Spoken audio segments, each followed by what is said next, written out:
The international effort to deliver aid to Tonga is ramping up. Earlier, the government of the Pacific Island state released its first statement since last weekend's volcanic eruption and tsunami, calling it an unprecedented disaster.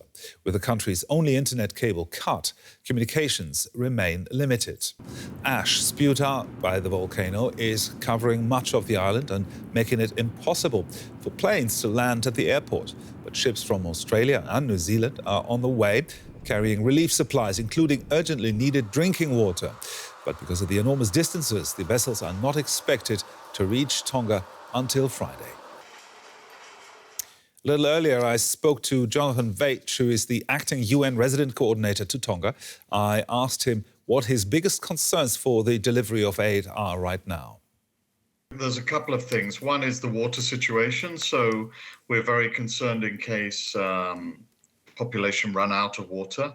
Usually there's plenty of water in Tonga, but they rely on rainwater. And at the moment it's toxic. And they can't use any of the water in their tanks, so they have to rely on boreholes.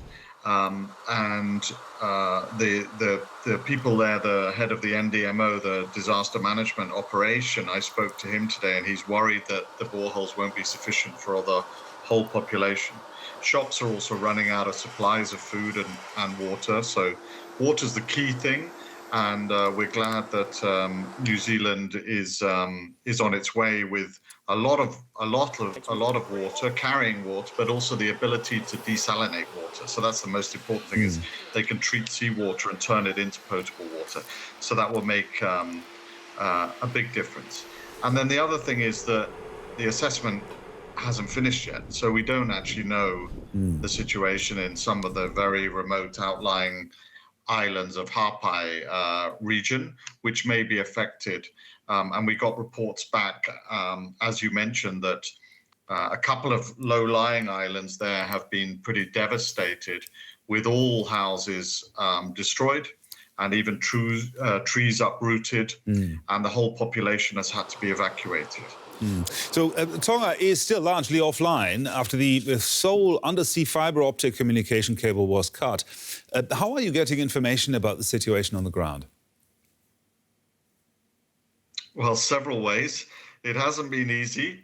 Occasionally, some people are able to get messages through either tweets or WhatsApp, or they get a connection from somewhere else, and it works temporarily.